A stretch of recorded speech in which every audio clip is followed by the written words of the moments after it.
খেলা চলছে বিশ্বজুড়ে। ফুটবল, ক্রিকেট ছাড়াও খেলার রয়েছে এক দীর্ঘ ফর্দ। শুধু ফলাফল নয়, গত, আজ এবং আগামীর খেলাকে প্রেস বক্স থেকে আমরা দেখতে চাই ভিন্ন চোখে। সেই দেখাটাই দেখতে পাবেন এখন মাঠের আয়োজনে। সঙ্গে আছি আমি আরিফুল ইসলাম সাহাব। আলোচনায় ফিরতে চাই আজকে এখন মাঠের এই মঞ্চে আলোচনার বিষয়বস্তু ডিপিএল ও সাম্প্রতিক বিসিবি। আর আলোচনা করার জন্য স্টুডিওতে উপস্থিত আছেন ক্রিকেট সংগঠক সাব্বির রুবেল। স্বাগত আপনাকে। ধন্যবাদ।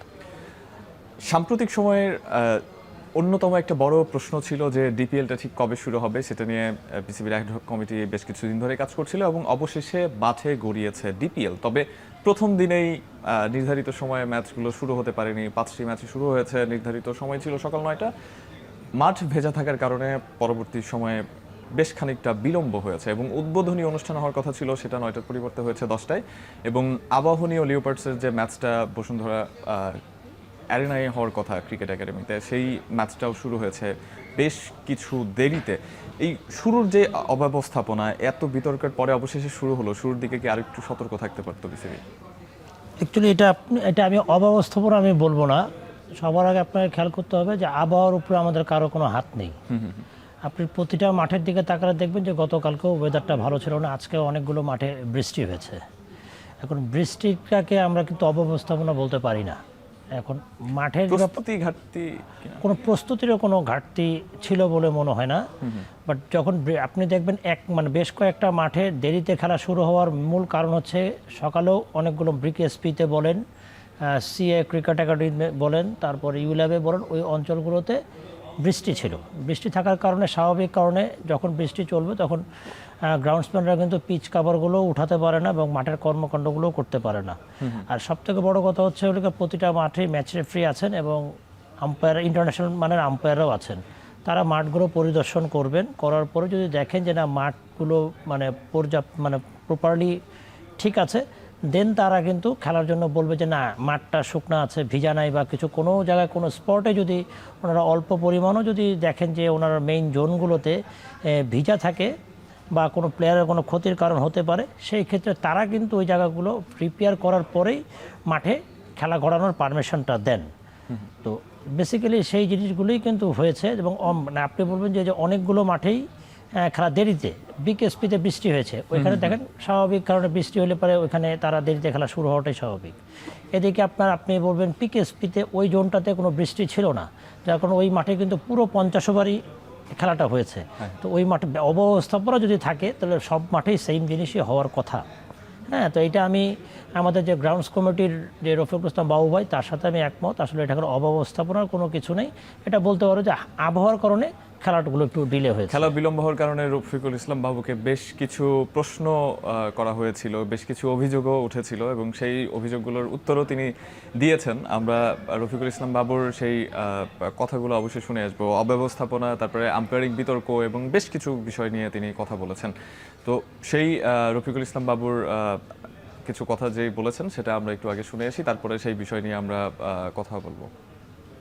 করব যে 12 নাম্বার টিম 1 নাম্বার টিমকে হারিয়ে দিবে, সেটাই হবে আমাদের প্রধান একটা আকর্ষণ। কারণ এই চ্যালেঞ্জটা যদি সবাই নিতে পারে তখন এই লিগটা কিন্তু অনেক আকর্ষণীয় হবে।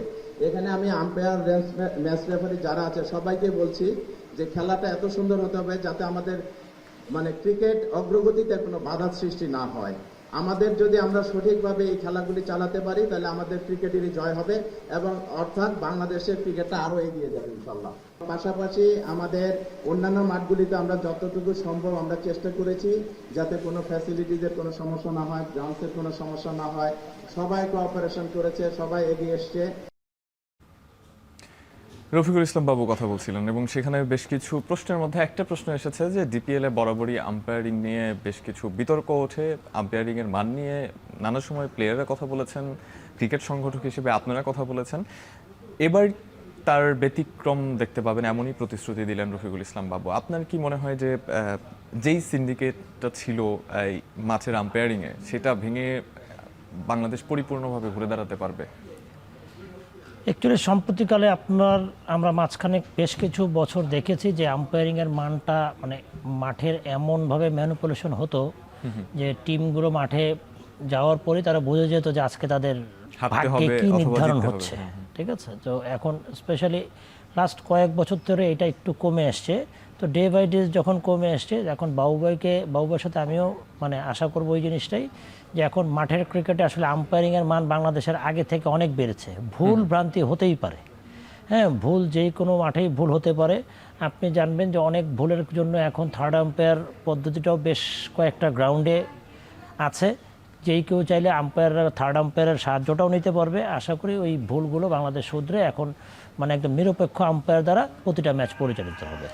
বিসিবির এর আগে যে কমিটিগুলো ছিল তারাও এইগুলো নিয়ে বিভিন্ন সময়ে কথা বলেছেন। আমরা আশা করতেই পারি যে সেই জায়গা থেকে পরিত্রাণ পাবে বাংলাদেশের ক্রিকেট এবং বাংলাদেশের ম্যাচগুলো অন্তত মাঠে গিয়েই যে প্লেয়াররা বুঝে যান যে আমার ম্যাচটা হারতে হবে অথবা প্রতিপক্ষ ম্যাচটা জিতে যাচ্ছে, এই ধরনের যে অভিজ্ঞতা সেই অভিজ্ঞতাগুলোর মুখে পড়তে হবে না। তবে আরেকটা প্রশ্ন উঠে আসে, সেটা হচ্ছে যেটা এখন পর্যন্ত মনে হয় যে খুবই নড়বড়ে অবস্থায়, সেটা প্রতি বছরই প্রিমিয়ার লিগের ফিক্সচার কিংবা বিপিএল এর ফিক্সচার এগুলো নিয়ে বাংলাদেশের বিশেষ করে বিসিবিকে, ক্রিকেট বোর্ডকে অনেক ধরনের ঝামেলায় পড়তে হয়। ক্রিকেটাররা তারা জানেন না ঠিক কোন সময় তারা প্রিমিয়ার লিগের প্রিপারেশনটা আসলে শুরু করবেন। এই যে ফিক্সড কোনো ফিক্সচার নেই, এটা নিয়ে কোনো কাজ করার আছে কিনা? অ্যাকচুয়ালি লাস্ট যিনি কমিটিটা ছিলেন, চেয়ারম্যান ছিলেন সালাউদ্দিন সাহেব, ওনার সময় উনি একটা শিডিউল রেডি করে রাখতেন আগেই, এবং এই বছরের শিডিউলটা কিন্তু রেডি করাই ছিল। আপনার সেটা অক্টোবরের 1 তারিখ থেকে কিন্তু থার্ড ডিভিশনের শিডিউলটা রেডি ছিল। অক্টোবরের 1 তারিখ থেকে 22 স্লট অনুসারে সেকেন্ড ডিভিশন আসবে, ফার্স্ট ডিভিশন আসবে, এবং প্রিমিয়ার ডিভিশনটা হওয়ার কথা ছিল ফেব্রুয়ারি মাসে। আলটিমেটলি দেখেন ওটা কি অদৃশ্য কোন কারণে তারা অক্টোবরের 1 তারিখ থেকে তারা থার্ড ডিভিশনটা স্টার্ট করেননি। তৎকালীন জানেন যে আমিনুল ইসলাম বুলবুল সাহেব প্রেসিডেন্ট ছিলেন, এটা ওনার দায়িত্ব থাকেন।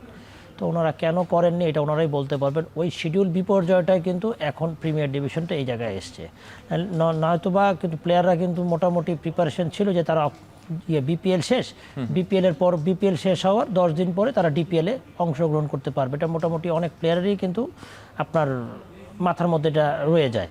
এই বছর ওই একটা কারণে আমি বলবো যে শিডিউল বিপর্যয় হয়েছে, এবং আশা করি সামনে এই শিডিউলগুলো বিসিবি সঠিকভাবে পূর্বেই এটা নির্ধারণ করে। ডিপিএল এর ফিক্সচার চূড়ান্ত করার ক্ষেত্রে বা বিপিএল এর ফিক্সচার চূড়ান্ত করার ক্ষেত্রে বাংলাদেশ জাতীয় দলের খেলা থাকে, এরকমটা মাঝে মধ্যেই কারণ হিসেবে উল্লেখ করা হয়। তবে বাংলাদেশের যে পাইপলাইনের খেলা তৈরি হবে ঘরোয়া ক্রিকেট লিগ থেকে, সেই জায়গাতে যারা প্রিপারেশন নেবেন সবাই তো এটার দিকেই আসলে তাকিয়ে থাকেন যে কখন প্রিমিয়ার লিগটা হবে, সেই জন্য তারা প্রপার প্রস্তুতিটা নিতে পারবেন। একটা duration of time, certain time থাকবে যেটাতে তিনি প্রস্তুতিটা নিতে পারেন।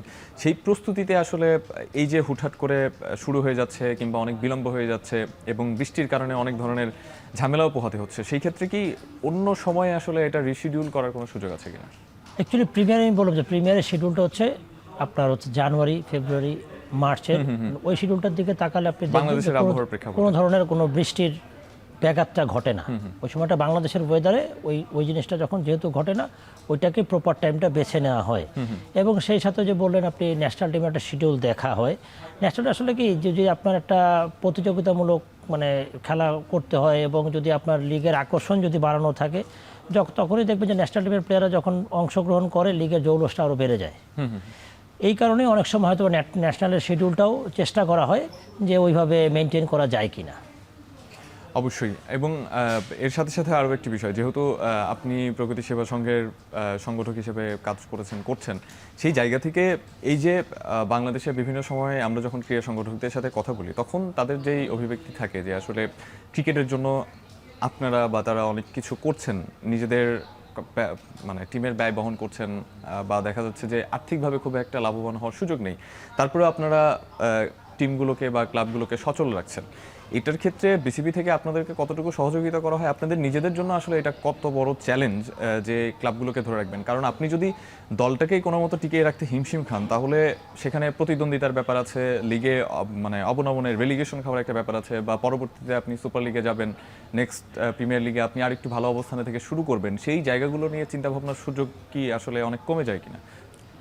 অ্যাকচুয়ালি বলবেন যে ক্রিকেট বিসিবি থেকে কতটুকু কী করা, একটা সময় খুব স্বল্প পরিমাণের আপনার একটা অ্যামাউন্ট টিমগুলোকে দেওয়া হতো। যেমন থার্ড ডিভিশনে আমি জানি জাস্ট 50,000 টাকা একটা সময় দেওয়া হতো, বাট ওটা ডে বাই ডে ইনক্রিজ করে এই বছর থার্ড ডিভিশন টিমগুলোকে প্রায় 6 লাখ টাকা মনে হয় দেওয়া হয়েছে। টিম ওরকমই সেকেন্ড ডিভিশনেও বেড়েছে, সবগুলো টিমে আস্তে আস্তে আস্তে বেড়েছে। তো এখন যে জিনিসটা হয়, আসলেও আগে ওই টাকাতে তো আর কোনো টিম গঠন করা সম্ভব হতো না, সংগঠকদের অনেকেই খরকাট পড়তো। তো আপনি এরকম অনেক সংগঠক জানবেন যে তার বউর গহনা বিক্রি করেও আপনার প্লেয়ারদের পেমেন্ট করেছে।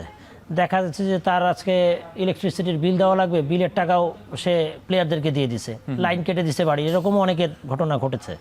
বাট এখন আসলে কি সম্প্রতিকালে যদিও মানে দিনের পরিবর্তন হয়েছে, হয়তো বা ক্রিকেট বোর্ডও কিছুটা রিয়েলাইজ করেছে যে আসলেও অনেক সংগঠকের উপর একটা প্রেশার পড়ে যায়। তো আস্তে আস্তে এই জিনিসের কিছুটা বেড়েছে, বাড়ে নাই যে আগে। এখন ট্রান্সপোর্টেশন বিল বেড়েছে, এখন আপনার ড্রেসে জার্সির জন্য আলাদা পেমেন্ট করা হচ্ছে।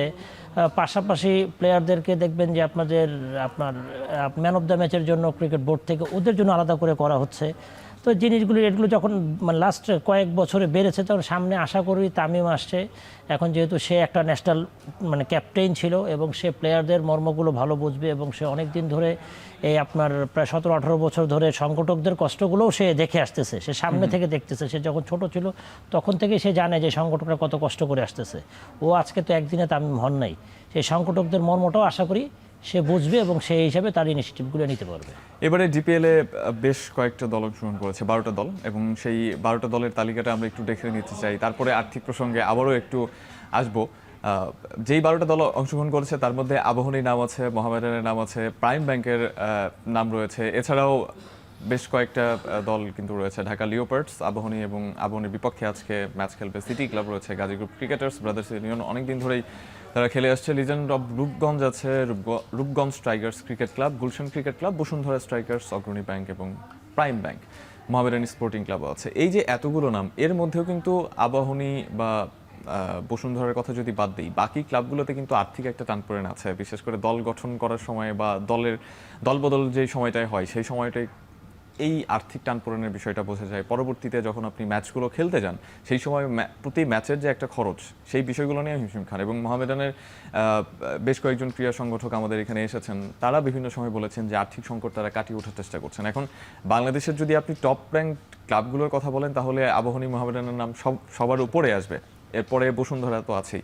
তো সেই জায়গায় মোহামেডানের মতো একটা ক্লাবের যদি আসলে আর্থিক টানাপোড়েন থাকে, তাহলে সেই জায়গায় অন্যান্য ক্লাব যারা উঠতি ক্লাব আছে, যারা চিন্তা করে যে আমি কখনো আবাহনী বা মোহামেডানের মতো হব, তাদের আসলে অবস্থাটা কোন জায়গায়, এবং ওইরকম অবস্থায় থেকে আসলে কি আপনি প্রপার ফ্যাসিলিটিস দিতে পারবেন কিনা ক্রিকেটারদের? অ্যাকচুয়ালি দেখেন, এখন প্রিমিয়ারের সবগুলো টিমের ব্যয় অনেক বেশি।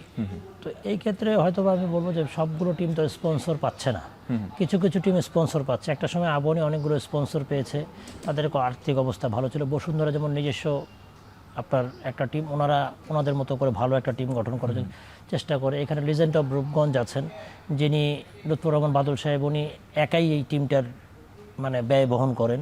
লিওপার্ড আছেন মাসুদুজ্জামান, মাসুদ ভাই, উনি একাই এই টিমটার ব্যয় বহন করেন। তো অ্যাকচুয়ালি এই টিমগুলো দেখবেন আপনার মোটামুটি ভালো টিমই হচ্ছে। এখন মোহামেডানের ক্ষেত্রে সেই মোহামেডান হচ্ছে বাংলাদেশের ঐতিহ্যবাহী একটা টিম। এনারাও আসলে কি এগুলো হচ্ছে একটা স্পন্সরের উপরে ডিপেন্ড করে, তাদের ডোনাররা কীরকম আসে। তো এই মুহূর্তে যদি দেশের যে সার্বিক পরিস্থিতি, আমরা আপনার 5ই আগস্টের পরবর্তী যে সময়টা আমরা কাটিয়ে আসছি, সেটা সবারই আপনারা জানেন যে ব্যবসায়িক সব দিক থেকে একটু মন্দাভাব যাচ্ছে। তো এটা নতুন সরকার আসছে, এটা কাটিয়ে উঠলে এই টিমগুলোও আশা করি কোনো না কোনোভাবে ভালো ভালো কোনো স্পন্সর পাবে এবং তারা তাদের আর্থিক দুরবস্থাটা কাটিয়ে উঠতে পারবে। অবশ্যই অসংখ্য ধন্যবাদ আপনাকে। ডিপিএলের প্রসঙ্গ এবং ক্রিকেট ক্লাবগুলোর প্রসঙ্গ নিয়ে আবারও আপনার কাছে আসবো, তবে একটা ছোট্ট বিরতির সময় হয়েছে, ফিরছি একটু পরে।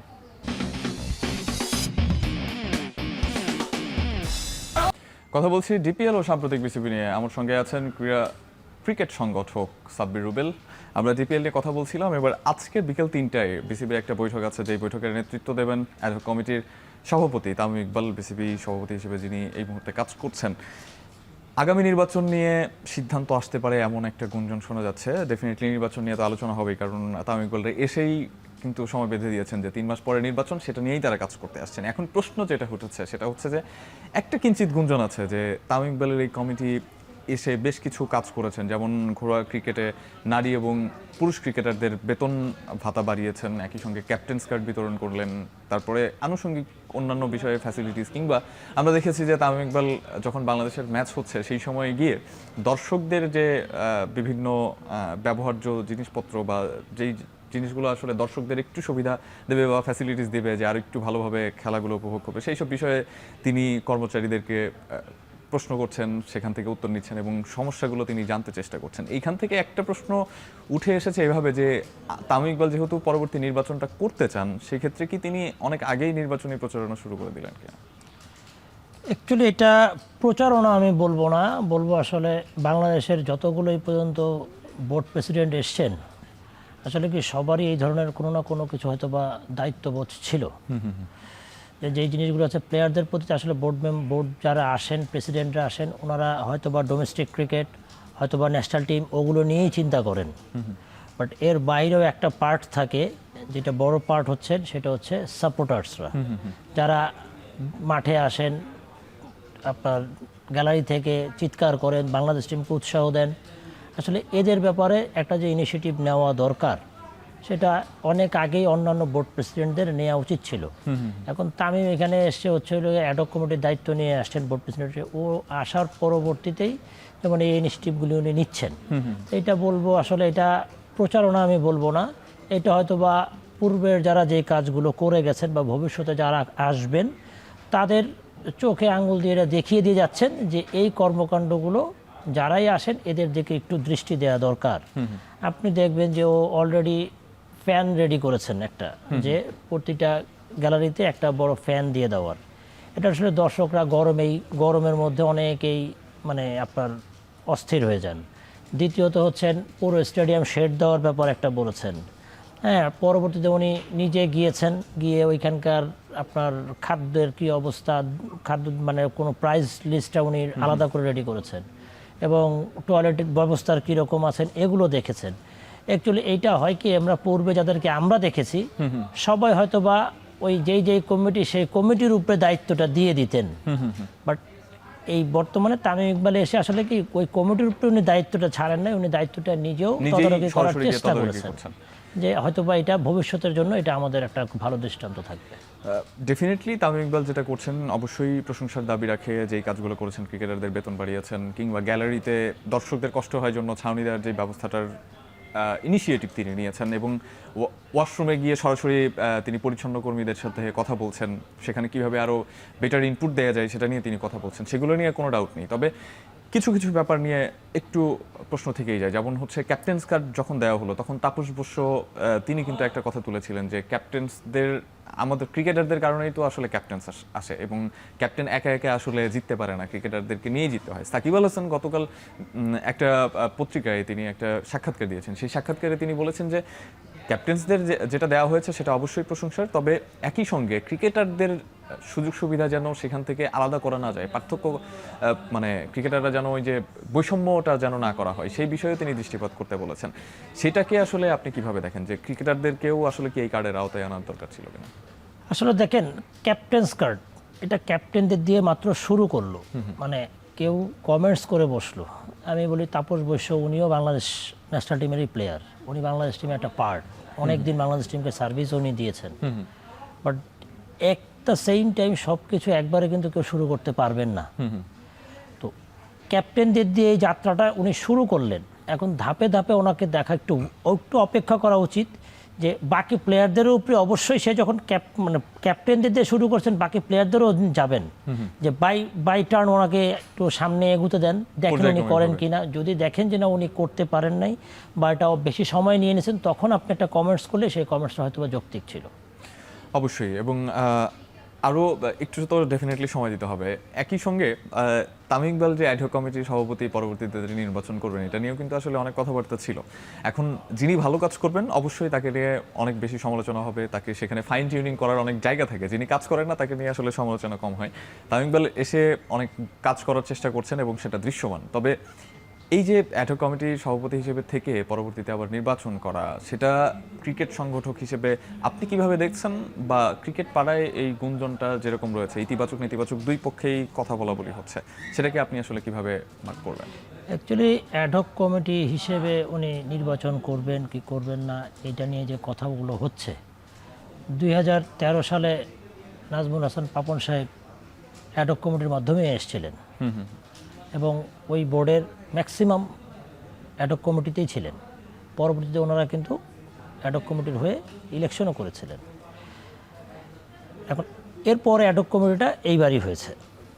তা আসলে ওই ধরনের কোনো বাধ্যবাধকতা কিন্তু কনস্টিটিউশনে নেই যে অ্যাডহক কমিটিতে থাকলে কেউ ইলেকশন করতে পারবেন না। যদি ওরকম বাধা কোনো কিছু থাকে সেই ক্ষেত্রে এটা নিয়ে আমরা কথা বলতে পারি। যদি না থাকে, যদি আপনার থাকে যেন অ্যাডহক কমিটিতে থাকলে ইলেকশন করা যাবে, এটা নিয়ে কথাটা বলাটা আমি কোনো যৌক্তিক দেখি না। নতুন দৃষ্টান্ত স্থাপন করতে চাই সবাই কম বেশি, এবং তামিম ইকবাল এর অনেক কাজই সেই দিকেই আমাদেরকে ধাবিত করে যে তামিম ইকবাল নতুন দৃষ্টান্ত স্থাপন করতে চান। এই জায়গায় কি একটু ব্যতিক্রম হয়ে গেল নির্বাচনের ক্ষেত্রে? না, এটা আসলে ব্যতিক্রমের কিছু না, এটা আসলে ব্যতিক্রমের কিছু না। এখন উনি এটা ভালো করতে পারবেন, সিদ্ধান্তটা ওনার, উনি কিভাবে এটা সামনে এগোবেন এটা একান্তই ওনারই ব্যাপার। ঠিক আছে, বিসিবির দায়িত্বে আসার পরে তামিম ইকবাল অনেকের সাথেই কথা বলেছেন, ক্রিকেট সংগঠকদের সাথেও নিশ্চয়ই তিনি কথা বলেছেন। সেই জায়গাতে আপনাদের অভাব অভিযোগ তিনি আসলে কতটা গুরুত্ব সহকারে শুনেছেন? সামনে আপনাদের জন্য কি প্রতিশ্রুতি আছে তামিম ইকবালের কাছ থেকে? এখন দেখেন সবথেকে বড় জিনিসটা ছিল যে ওর প্রথম প্রতিশ্রুতিটা ক্লাবের কাছে ছিল যে উনি ক্রিকেটটাকে মাঠে গড়াবেন, সব টিমগুলোকে উনি মাঠে আনবেন, যেটা হয়ে গেছে। আগের কমিটির সময় পূর্ণাঙ্গ কোনো লিগগুলো হন নাই, সেই টিমগুলোর সাথেও উনি বসেছেন।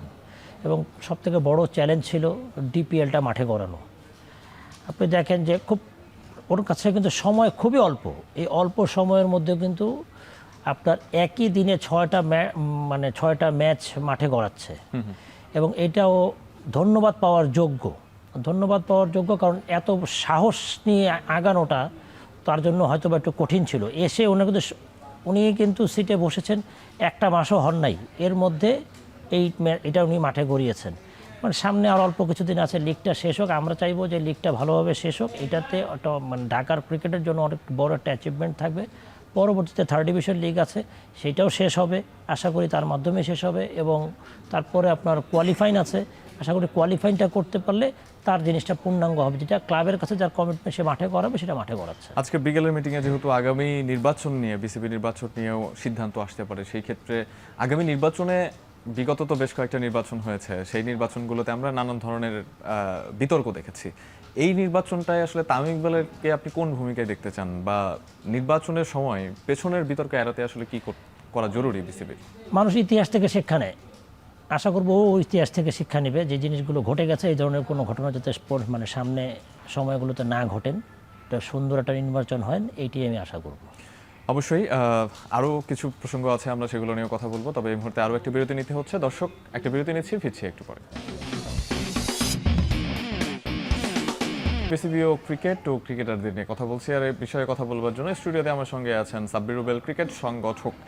আমরা বেশ কিছুদিন আগে বাংলাদেশ নারী দলের সাবেক অধিনায়ক জাহানারা কথা শুনেছি, তার বিরুদ্ধে, তিনি যাদের বিরুদ্ধে অভিযোগগুলো এনেছিলেন সেগুলো নিয়ে তদন্ত হয়েছে, এবং নারী সংশ্লিষ্ট অনেক ইস্যুতেই বিসিবির অনেক কর্মকর্তার দিকেই আঙুল উঠেছে। সেটা নিয়ে তামিম ইকবাল যেমন কথা বলেছেন, সাংবাদিকরা কথা বলেছেন, ক্রিকেট সংগঠক হিসেবে আপনারাও কথা বলেছেন। তবে জাহানারা আলম কিছুদিন আগে একটা ফেসবুক পোস্ট দিয়েছেন, ফেসবুকে তিনি লাইভও করেছিলেন, সেখানে তিনি বলেছেন যে মঞ্জুরুল ইসলাম মঞ্জু ছাড়া বাকিদের তো আসলে সেভাবে কোনো বিচার হলো না, যারা নারীদের নির্বাচকের দায়িত্বে ছিলেন তাদের বিরুদ্ধে যেই আঙুলটা তোলা হয়েছে, সেই অভিযোগগুলোর অনেক কিছুই এখনও খুব মানে ঝাপসা, সেগুলো আসলে নিয়ে বিসিবি ঠিক কতটা অ্যাক্টিভভাবে কাজ করলো সেটা নিয়ে তিনি প্রশ্ন তুলেছেন। এবং যারা এই অভিযুক্ত ব্যক্তিদের সহযোগিতা করেছেন তারা আসলে দৃষ্টিসীমার বাইরে থেকে গেছে, সেই জায়গাটা নিয়ে তিনি কথা বলেছেন।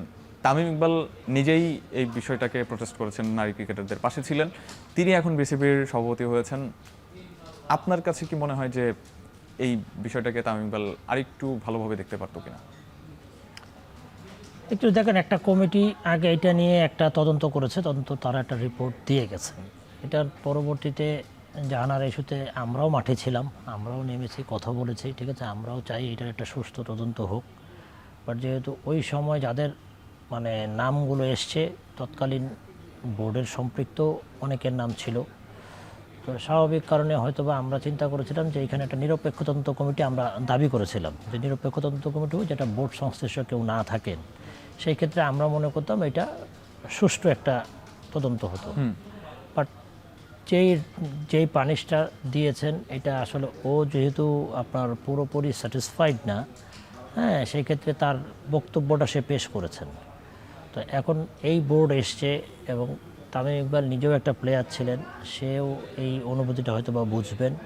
এখন এইটা নিয়ে উনি আবার কোনো রিভিউ করবেন কি না, হ্যাঁ, যদি রিভিউ উনি খতিয়ে দেখেন যে না এখানে অনেক সত্য গোপন করা হয়েছে বা কিছু, সেই ক্ষেত্রে সেটা নতুন করে রিভিউ করে উনি চাইলে দেখতে পারেন। হ্যাঁ, এটা চাই, এটা আমরাও চাই যে এটার একটা সুষ্ঠু তদন্ত হোক এবং এটার সত্যটা উন্মোচিত হোক, আর কিছুই না। তৃণমূলের অনেক ক্রিকেটারও কিন্তু এসব বিষয় নিয়ে অভিযোগ তুলেছেন। তৃণমূলের ক্রিকেটার বাছাইয়ের দায়িত্বে যারা ছিলেন তারাও তাদের দু একজনের বিরুদ্ধে এগুলো নিয়ে অ্যালিগেশন এসেছে। এখন আপনি ক্রিকেট সংগঠক হিসেবে আসলে আপনার কি সাজেশন থাকবে বিসিবির প্রতি যে আসলে কিভাবে এই জায়গাটা থেকে পরিত্রাণ পাওয়া যায় বা বাছাই প্রক্রিয়াটা কিভাবে হলে আরও কতটা স্বচ্ছ করলে এই ধরনের যেই ঘটনাগুলো, অনাকাঙ্ক্ষিত ঘটনা, সেগুলো আর ঘটবে না? আসলে দেখেন, যখন আমাদের নারী ক্রিকেটটা স্টার্ট হয় তখন আসলে আমাদের এখানে নারী প্লেয়ারও খুব কম ছিল, কোচিংয়ের জায়গাও কম ছিল, সেখানে মানে পড়লে ছিলই না বলা চলে। যার কারণে দেখেন প্রতিটা ক্ষেত্রে আমাদের পুরুষদেরকে ওইখানে ইনভলভ করতে হয়েছে। কোচ বলেন, ট্রেনার বলেন, ফিজিও বলেন, ইভেন কি বয় বলেন, সব ক্ষেত্রেই মানে পুরুষদেরকেই ব্যবহার করতে হয়েছে। বাট ডে বাই ডেজ করতে করতে এখন বাংলাদেশে কিন্তু প্রচুর অবসরপ্রাপ্ত ন্যাশনাল ক্রিকেট প্লেয়ার তৈরি হয়েছে, যারা অনেকে এখন দেখবেন 2-1 সিলেক্টর হিসেবে ইনক্লুড হয়েছেন। তো এরকম কোচিংও অনেক মহিলারা করছেন। তো আমরা মনে করবো যে ডে বাই ডেজ আসলে কি এইখান থেকে পুরুষদেরকে কমিয়ে মহিলাদেরকে যদি বেশি ইনভলভ করা যায়, সেই ক্ষেত্রে হয়তো বা এই ধরনের এলিগেশন থেকে আমাদের মুক্তি মিলতে পারে। সবসময় আমরা দেখি যে যখন কোনো কিছু নিয়ে আলোচনা বা বিতর্ক হয়, একটা তদন্ত কমিটি গঠন করা হয়, সেই তদন্ত কমিটি পরবর্তীতে সেটা নিয়ে ডিসিশন নেন, সেটা তদারকি করেন এবং ডিসিশন নেওয়ার পরে সেই তদন্ত কমিটিটা আর থাকে না। অর্থাৎ ওই জায়গাটা কিন্তু আবারও ফাঁকফোকরটা থেকেই যায়। আমরা যেটা বলি যে আইন থাকে, আইনের ফাঁকফোকরও থাকে। সেই জায়গাটা বন্ধ করার জন্য কি আসলে সবসময় একটা অনুসন্ধানী টিম বা তদারকি টিম রাখা জরুরি কিনা, যাতে এই ধরনের ঘটনাগুলো না ঘটে, টাইম টু টাইম যাতে আপডেট দিতে পারে বিসিবিকে? এটা অবশ্যই, কারণ এখন দেখবেন যে আমাদের নারী উইংস একটা আছেন, তো আসলে এখন যিনি এসছেন ওনার কাছে সময় খুবই অল্প।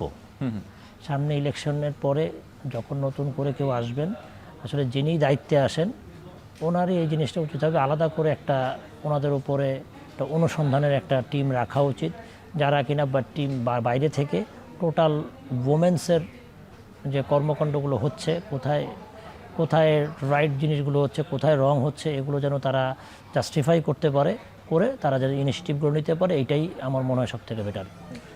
নতুন করে স্পোর্টসের গতকাল উদ্বোধন হলো এবং সেই জায়গায় বাংলাদেশের নারী ক্রিকেটারদের মানে সংখ্যার দিক থেকে কমের কথা বলছিলেন, কারণ খুব বেশি দিন হয়নি বাংলাদেশের নারী ক্রিকেটটা শুরু হয়েছে। সেই জায়গাটায় সুযোগ সুবিধাও অপ্রতুল এবং একই সঙ্গে আমাদের নারী ক্রিকেটারদের সংখ্যাও কম। নতুন করে থেকে বাংলাদেশের নারী ক্রিকেট কি আবার নতুন করে শুরু করতে পারে কিনা, সেখান থেকে যে তৃণমূল থেকে ক্রিকেটার উঠে আসবে সেটা নিয়ে এশিয়াতে তো আমরা বেশ ভালোই করি, কিন্তু বিশ্ব টুর্নামেন্টে যেগুলো হয় সেই টুর্নামেন্টগুলোতে বাংলাদেশের মেয়েরা এখনও সেভাবে নিজেদেরকে ধরতে পারেনি। সামনে কি সেখান থেকে সুযোগ আসবে কিনা? আসলে কি এইটু বললাম যে এখন ডে বাই ডেজ কিন্তু আপনাদের বাংলাদেশের নারী ক্রিকেটাররা কিন্তু ভালো করতেছে, খারাপ করতেছে না। আসলে এই জিনিসগুলো আরও ওদের প্রতি আরও একটু দৃষ্টি দেওয়া উচিত। যদি একটু বেশি দৃষ্টি দেওয়া হয়, আমার মনে হয় যে এখান থেকে বাংলাদেশের অবশ্যই ভালো কিছু রেজাল্ট বাংলাদেশ পাবে। হ্যাঁ, যেখানে আপনি এশিয়ার মধ্যে এখন কিন্তু বাংলাদেশ মোটামুটি একটা শক্তিশালী মহিলা ক্রিকেট দল আপনি বলতে পারেন। হ্যাঁ, এটা এবং ওয়ার্ল্ড কাপও বাংলাদেশ মহিলারা খেলতেছেন। এখন বাংলাদেশের মহিলারা কিন্তু অনেক এগিয়ে গেছেন এবং যদি এদেরকে পরিচর্যা ঠিকমতো করা হয়, আশা করি এটা বাংলাদেশের এই মহিলা টিম অনেক দূরেই যাবে। বাংলাদেশের বর্তমান যে ফ্যাসিলিটিস ন্যাশনাল ক্রিকেট টিমদের দেওয়া হয়, ক্রিকেটারদের দেওয়া হয়, বা পরবর্তীতে ওনাদের যে অন্যান্য সুযোগ সুবিধা, ধরুন প্র্যাকটিস ফ্যাসিলিটিস, বা এটা আমরা যদি পার্শ্ববর্তী দেশ ইন্ডিয়াতে দেখি, সেটার সাথে তুলনা করে আসলে কম্পারিজন করা ঠিক হবে না। তবে বাংলাদেশের সামর্থ্য অনুযায়ী তাদেরকে কি যথেষ্ট ফ্যাসিলিটিস দেওয়া হচ্ছে কিনা? কারণ আমরা দেখেছি যে এই যে জানার আলম তিনিই বলেছিলেন যে তিনি যখন জাতীয় দলের বাইরে ছিলেন তাকে প্রপার গাইডেন্সটা আসলে দেওয়া হয়নি। সেই ক্ষেত্রে পিসিবির আসলে কি করণীয়? ছেলেদের ক্রিকেট নিয়ে তো আসলে অনেক বেশি কনসার্ন, মেয়েদের ক্রিকেটে আমরা দেখি এই জিনিস। আসলে এই জিনিসটা জানার কথার মাধ্যমে কিন্তু আসলে আমরা অনেক মানে জিনিস জানতে পেরেছি, যে যেগুলো জিনিসগুলো আগে আমরা জানতাম না। হ্যাঁ, তার আগে কিন্তু আমরা জানতে পারতাম না। হয়তো বা মহিলাদের ওইখান থেকে যারা ক্রিকেটাররা যারা আছে এরা হয়তো বা ভয়েও অনেক কিছু প্রকাশ করতো না, তো জানারা হয়তো বা প্রকাশ করেছে। এখন এইটা আমাদের চোখে আঙ্গুল দিয়ে দেখিয়ে দিল যে এই জায়গাগুলোতে এই ধরনের মানে কোনো কর্মকাণ্ড হচ্ছে, যেগুলো থেকে আমাদের একটু মানে বেরিয়ে আসা উচিত এবং ফ্যাসিলিটিসগুলি বাড়ানো উচিত। তো আসলে মানে দিন দিন গেলে পরে সবই বাড়বে। শুরুতে তো ওরা এরকম ছিল না। শুরুতে মানে দেখা যেত যে আমাদের একটা কোচ ছিল, উনি আলতাফ ভাই, উনি একমাত্র মহিলা টিমটা করতেন, মহিলাদেরকে ক্রিকেটার করতেন। ওই আস্তে আস্তে আস্তে আস্তে করতে দেখালো, তারপরে এরকম আরও 2-1 জন করলো। মানে একদিনে তো আর কোনো কিছু হয় না, করতে গেলে একটু সময় লাগে। তো ফ্যাসিলিটিস ডে বাই ডে ওদের বাড়তেছে, সামনেও বাড়বে। এবং ওর মহিলাদেরকেও যে আপনার পুরুষদের সমকক্ষে আনা হচ্ছে, এটার প্রথম তামিম দায়িত্ব নেওয়ার পরেই কিন্তু একটা ইনিশিয়েটিভ নিয়েছেন। মহিলাদের ম্যাচ ফি এবং যা যা আনুষঙ্গিক যে আর্থিক যে সুবিধাগুলো আছে তারা বাড়িয়ে দিয়েছেন। তো বাকিগুলো আস্তে আস্তে বেড়ে যাবে। অবশ্যই আপনার কাছে আবারও আসবো। দর্শক, আরও একটা বিরতির সময় হয়েছে, ফিরছি একটু পরে। এলাম আরও একবার, দেখছেন এখন মাঠে, কথা বলছে ডিপিএল ও সাম্প্রতিক বিসিবি ক্রিকেট ও ক্রিকেটারদের নিয়ে। আর ক্রিকেট সংগঠক সাব্বির রুবেল আছেন আমাদের সঙ্গে, এই সমস্ত বিষয় নিয়ে আমরা কথা বলছি। ক্রিকেট সংগঠক হিসেবে আপনার 1993 সালে যাত্রা শুরু, 33 বছরের ক্রিকেট সংগঠক হিসেবে আপনার ক্যারিয়ার, এই পুরো সময়টায় নানা উত্থান পতন তো নিশ্চয়ই দেখেছেন। আপনার কাছে কোন জায়গাটাই মনে হয়েছে বিসিবি ক্রিকেট সংগঠকদের প্রতি এই জায়গায় একটু নমনীয় হলে বা এই জায়গায় কোলাবোরেশনটা একটু বাড়লে কিংবা সহযোগিতাপূর্ণ বা সমর্থনপূর্ণ মনোভাব পোষণ করলে ক্রিকেট সংগঠকদের জন্য ক্লাবগুলো পরিচালনা করা অনেক বেশি সহজ হতো? দেখেন, মানে সংগঠকদের কাছে একটা ক্লাব চালানো হচ্ছে নেশার মতন। বিভিন্ন মানুষের বিভিন্ন ধরনের নেশা থাকে। যারা ক্রীড়া সংগঠক যেই কোনো লেভেলেই দেখবেন তারা মাঠে আঁকড়ে পড়ে থাকে, যে জাস্ট মানে একটা জয়ের আশায়, যে একটা টিম জিতবে, সে খুশি হবে, এইটাই। তা দিন শেষে হয় কি, সবারই একটা হয়তো বা একটা অ্যাচিভমেন্ট থাকে।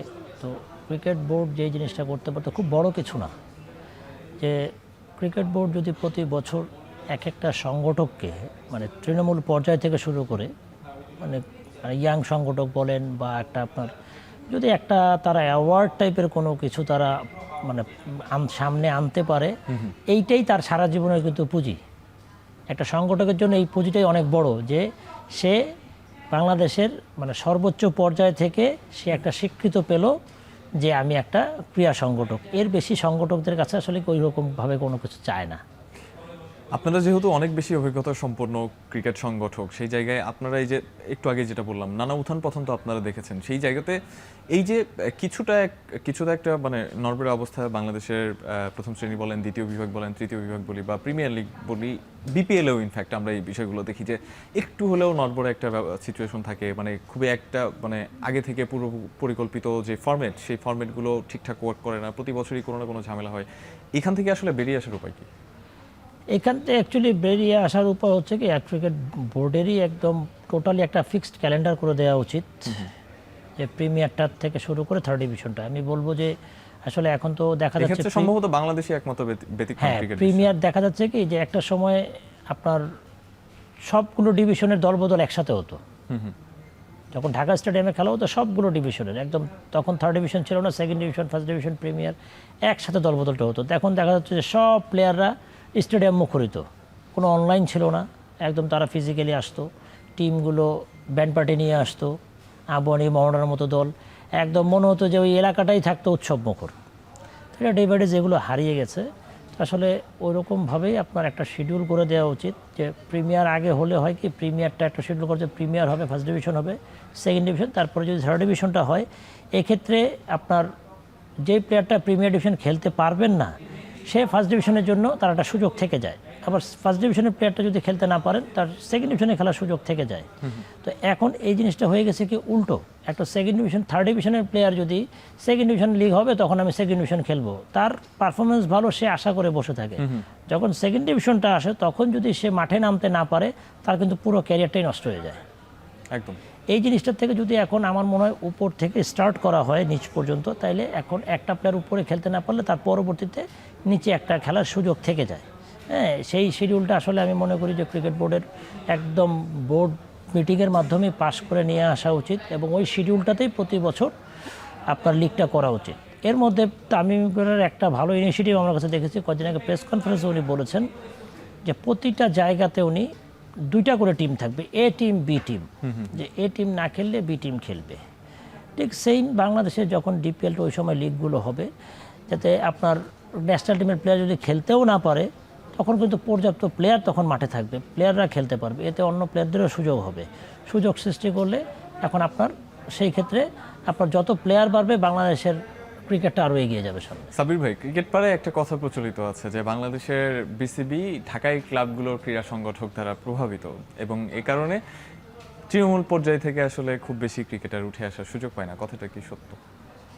আসলে এটা বলবো যেটা আসলে কি এখন তো অনেকগুলো মিডিয়া আছে, মিডিয়া হাউস আছে, অনেক নিউজ তৈরি হয়, তারপরে অনেক ইউটিউব চ্যানেলগুলো আছে, ফেসবুকের সোশ্যাল মিডিয়ার মাধ্যমে অনেক নিউজ আসে।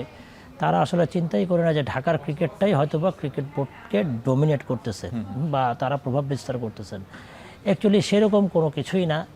আজকের যে ক্রিকেট বোর্ডটা দেখছেন একসময় এই ঢাকার ক্রিকেট দ্বারাই পরিচালিত ছিল। ঢাকার ক্রিকেটের গেট মানির মাধ্যমে ক্রিকেট বোর্ড পরিচালিত হতো।